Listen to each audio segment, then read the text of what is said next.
प्रकाशितं येन तस्मै श्रीगुरुवे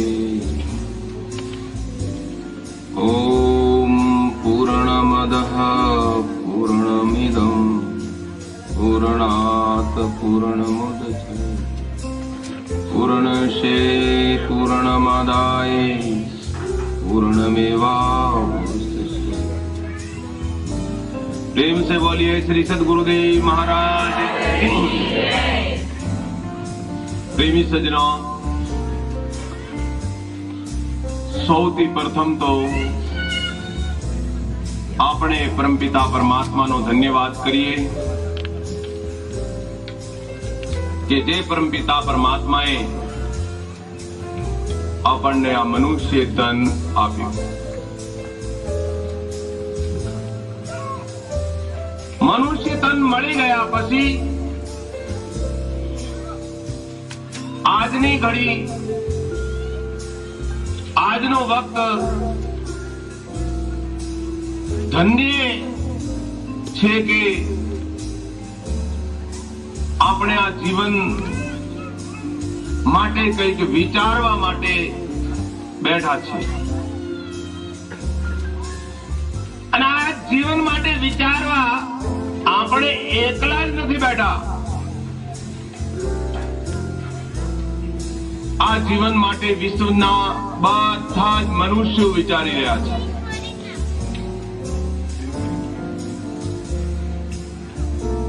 પરંતુ એક એવો વિષય છે, એક એવી વાત છે કે વિશ્વ વિજ્ઞાનથી વિચારી રહ્યું છે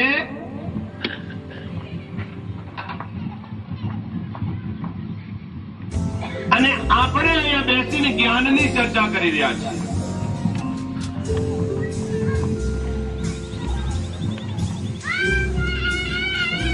વિજ્ઞાન ભોગના સાધનો ઉપલબ્ધ કરાવે છે.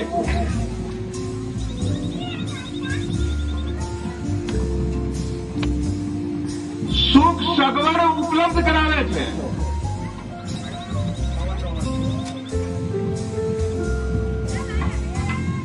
પણ વિજ્ઞાન મનુષ્યને શાંતિ નથી પ્રદાન કરતું.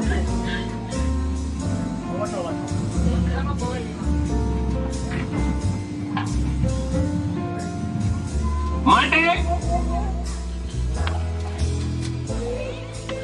આપ શાંતિ ઈચ્છતા હો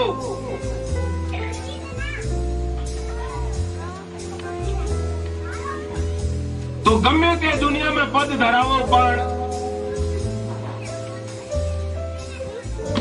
આપને જ્ઞાની, આત્મજ્ઞાની મહાપુરુષ પાસેથી જીવનને સફળ બનાવવા માટે માર્ગદર્શન પ્રાપ્ત કરવું જ પડશે. અને માર્ગદર્શન આપણે આડું-અવળું ધ્યાન કરીને, આડી-અવળી વાતો સાંભળીને સમજી જઈએ એવું નથી હોતું. માર્ગદર્શનને સમજવા માટે તો એક ચિત્ત ધ્યાનથી વિચારવું પડશે. કારણ कि साधु की वाणी अटपटी झटपट लखे न कोई, और जो कोई झटपट लखे तो चटपट दर्शन होय. साधुनी भाषा જ અટપટી હોય છે.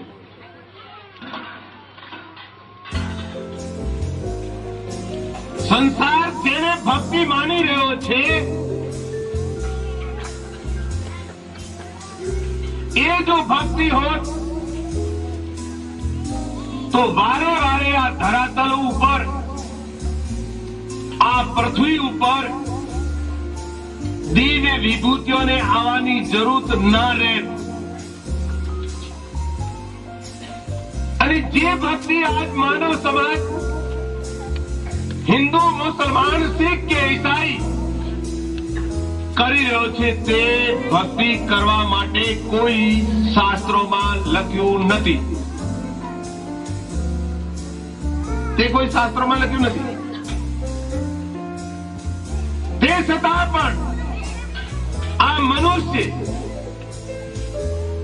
પોતાને ફાવે એ રીતે જગતની અંદર ભક્તિ કરવા પણ દોડે છે અને શાંતિ મેળવવા માટે પણ દોડે છે.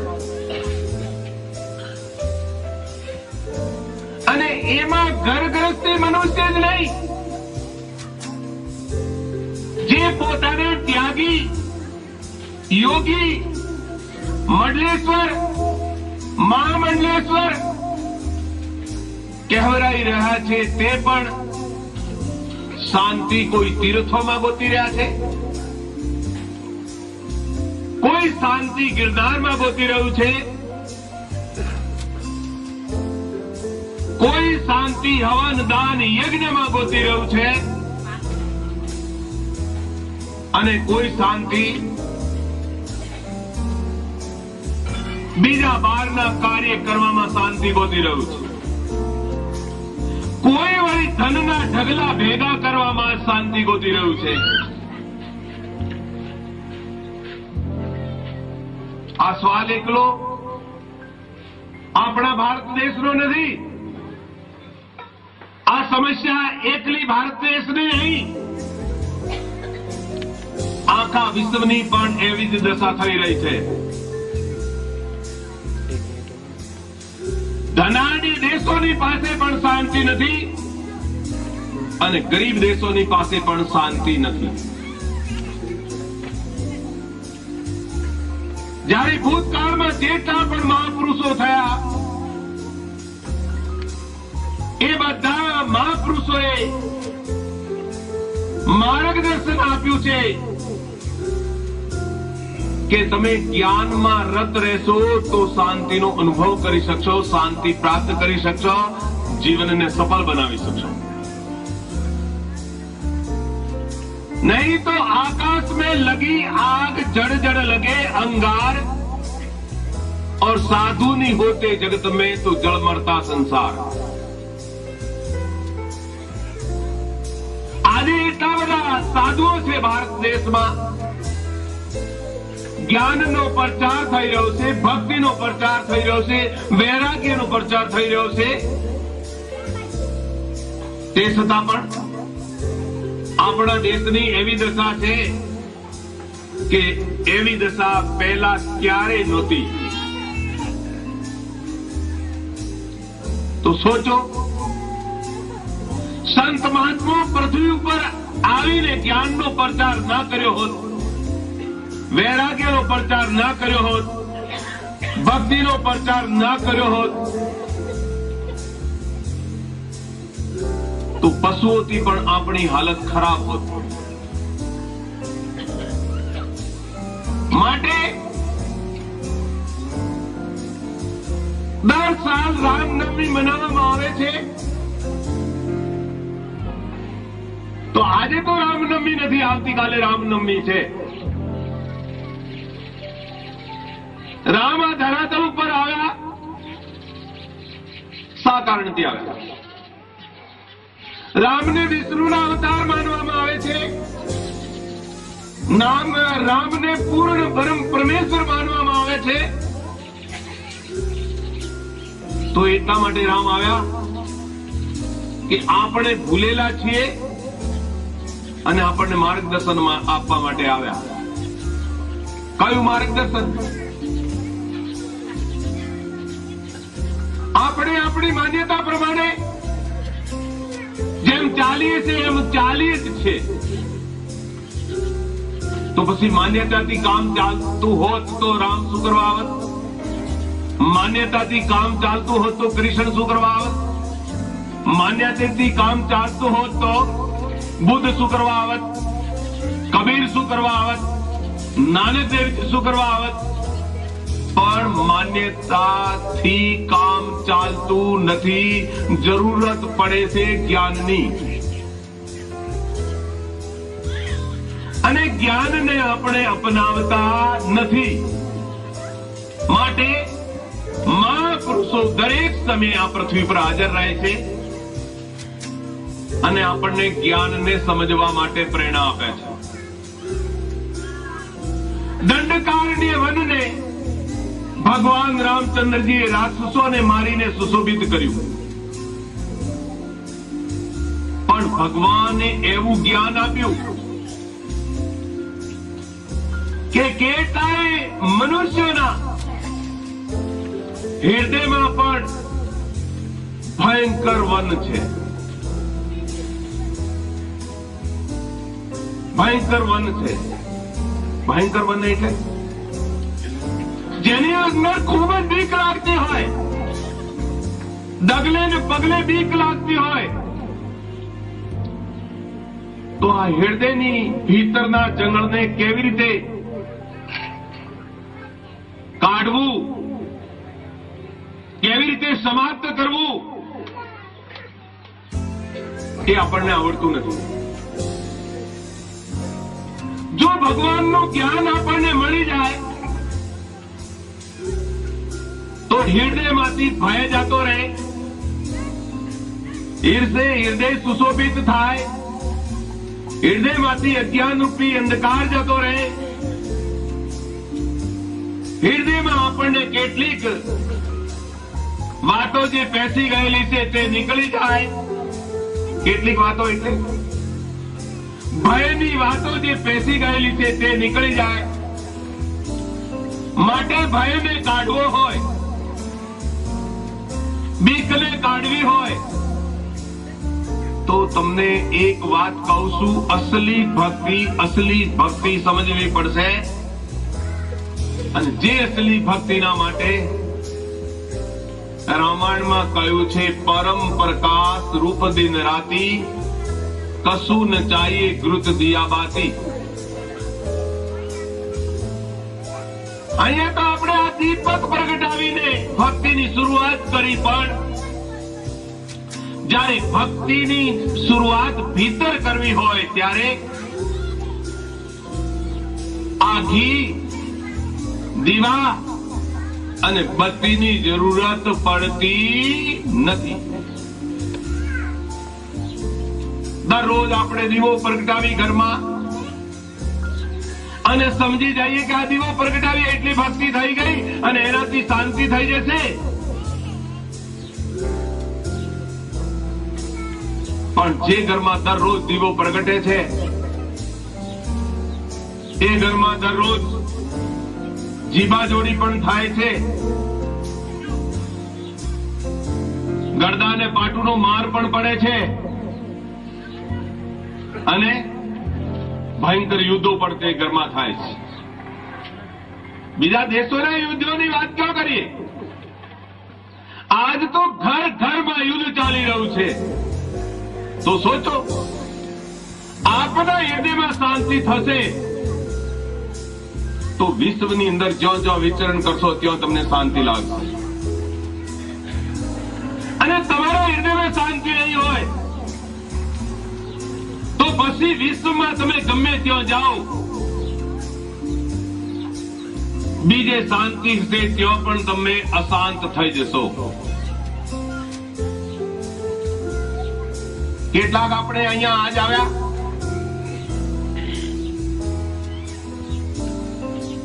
તો આવ્યા તો ખરા, પણ આપણા મનને આપણા સ્થાન પર જ છોડીને આવ્યા છે. અત્યારે પણ આપણું મન દુનિયાદારીની વાતોને ચિંતન કરી રહ્યું છે. પણ જે પરમ તત્વ જાણવા માટે, જે લાસ્ટ સત્યને જાણવા માટે હું પ્રેરણા આપી રહ્યો છું અને કહું છું કે હું આપને એ સત્ય જાણવા માટે કહું છું કે જે સત્યને જાણવા માટે કબીર મહાત્માએ કહ્યું, જે સત્યને ના જાણવા માટે નાનંદજીએ કહ્યું, જે સત્યને જાણવા માટે રામે કહ્યું, જે સત્યને જાણવા માટે બધા જ મહાપુરુષોએ, મોહમ્મદ સાહેબે, મંસૂર ફકીરે કહ્યું, એ સત્ય આપની ભીતર જ છે. હવે એક વ્યક્તિ એ સત્યને જાણે છે અને એક વ્યક્તિ માને છે. માનવા અને જાણવામાં જમીન અને આસમાન એટલો તફાવત છે.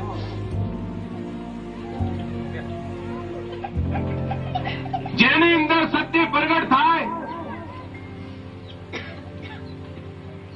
એની રક્ષણ માટે દેવી દેવતા, ભૂત પ્રેત કે તંત્ર મંત્રની જરૂરત રહેતી નથી, પણ એ સત્ય જ એની રક્ષા કરી દે છે. જેવી રીતે સત્ય પ્રહલાદની અંદર પ્રગટ થયું તો પ્રહલાદની રક્ષા કરવા માટે પ્રહલાદના કોઈ કુળ દેવતાઓ ના ગયા. પ્રહલાદની રક્ષા કરવા માટે એમના કોઈ પિતૃઓ ના ગયા.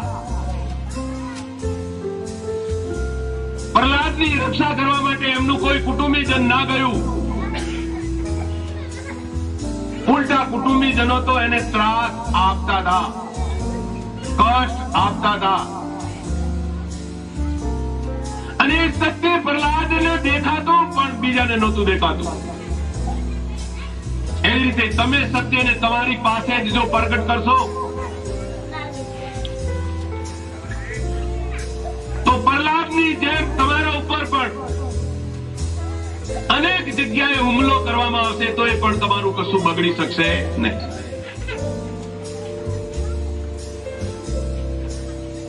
આપ લોકો દોડો છો અને સંત મહાત્માઓ પાસે જાઓ છો. મને તો આશા હતી કે બહુ વધારે સંખ્યામાં માણસો આવશે, પણ મને તો લાગે છે કે બધા ગરમીને જોઈને બિયાઈ ગયા છે. શી ખબર શું થયું. આટલી બધી તૈયારી હોવા છતાં પણ, જાહેરાત હોવા છતાં પણ આ સંખ્યા ઓછી છે. પણ આજે વિચારી લેવું જોઈએ કે આપણે સંત બાટામાં પાસે માત્ર સંકટની ઘડીએ જ ના જઈએ. કઈક વાતો પણ પહેલા જમા કરી દઈએ. કઈક સંગ્રહ પણ આપણી પાસે કરી લઈએ, અને સંગ્રહ કર્યા વગર આગ લગે ખોદે કુઆ તો કેસે આગ બુઝાય. જ્યારે સંકટની ઘડી, જ્યારે સંકટનો ટાઈમ હશે ત્યારે પછી કહેશો હવે મને શાંતિ મળી જાય, હવે મને શાંતિ મળી જાય, તો સંકટની ઘડીએ આપનું ચિત્ત જે સત્યમાં હું લગાડવાનું કહું છું તે સત્યમાં લાગી શકવાનું નથી. માટે સત્યને સત્સંગ દ્વારા સમજીને પડદો છે ને ત્રાસો જેવું કરવાનું. સત્યમાં આપણું ચિત્ત વારે વારે પીરવવું જોઈએ. સંસારની અંદર બધી વસ્તુઓ નાશ પામે છે, પણ સત્ય એકલું નાશ પામતું નથી. અને તે સત્ય આપણી ભીતર પણ છે. તેનું વર્ણન થોડુંક આગળ કરીશ. પણ એક વાર એવું થયું કે થોડાક જ સમય પહેલા એક મહાત્માજીના દર્શન કરવા માટે હરિદ્વારની અંદર કેટલાક લોકો ભેગા થયા. એમાંથી મહાત્માજી બધાના ચહેરા તરફ જોઈ રહ્યા હતા. એક વ્યક્તિના ચહેરા તરફ જોઈને મહાત્માજીએ ઊંડો શ્વાસ લીધો. એટલે પેલી વ્યક્તિએ કહ્યું, મહાત્માજી આ બધાના તરફ જોઈને આપે ઊંડો શ્વાસ નહીં લીધો, પણ મારા તરફ જોઈને આપે ઊંડો શ્વાસ કેમ લીધો? કે એટલા માટે ઊંડો શ્વાસ લીધો કે મારે કહેવું તો નહીં જોઈએ, પણ તને કહી દઉં કે મહાત્માજી કહી જ દો ને, કે તને કંપારી તો નહીં થાય, કે કદાચ થાશે તે છતાં પણ સહન કરીશ. કહી દો કે એક અઠવાડિયામાં તારું મૃત્યુ છે, અઠવાડિયામાં તને સાપ કાઢવાનો છે. પહેલી વ્યક્તિ તરત જ મહાત્માજીને દંડવત પ્રણામ કર્યા. કહ્યું, મહાત્માજી મૃત્યુ તો જગતમાં બધાનું છે, મારું એ પણ છે, પણ હવે મારો તો સંકટનો સમય છે, આપ મને બચાવી લો. મહાત્માજીએ કહ્યું, આમાંથી હું તો નહીં બચાવીશ, કારણ કે મારી પાસે આટલી મૂડી નથી, મારી પાસે આટલી પૂંજી નથી. કઈ મૂડી? આપણી ભૌતિક મૂડી નહીં, પોતાની આધ્યાત્મિક શક્તિની મૂડી, પોતાની આધ્યાત્મિક શક્તિની પૂંજી. કે મારી પાસે આટલી બધી નથી, તો પછી હું બીજે ક્યાં જાઉં? કે તું કલકત્તા જા, ત્યાં એક સંત છે, સરનામું બતાવ્યું. એ સંત એક સર્વશક્તિમાન શબ્દને સમજે છે, એટલે એ શબ્દ દ્વારા કાળને પણ પાછો ખસેડી દેશે. તું જા કલકત્તા. સારું, કલકત્તા જાઓ.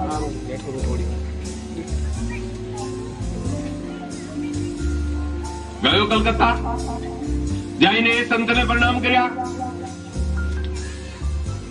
એ સંતે કહ્યું, ગયો બોલ ભાઈ, કેવી રીતે આવવાનું થયું? કે મારા જીવનમાં આ રીતે ઘટના બની છે, અને પહેલા સંતે આપની પાસે મોકલ્યો છે, અને મને અઠવાડિયામાં સાપ કાઢવાનો છે, કોઈ ઉપાય હોય તો મને બચાવી દો. એમને કહ્યું કે આ મારા પણ વશનો રોગ નથી, તું બનારસ જા. બનારસ એટલે કાશી. તો કાશીના એક મહાત્માજીનું નામ આપ્યું, અને મહાત્માજીની પાસે જાતાની સાથે મહાત્માજી કહ્યું, તું જે કામ માટે આવ્યો છે, એ કામની મને ખબર તો પડી ગઈ, પણ ભલા મૃત્યુને રોકવાનું ગજ્જું તો મારું પણ નથી. કાળ કિસી કો નહીં છોડે, કાળ કોઈને છોડતો નથી.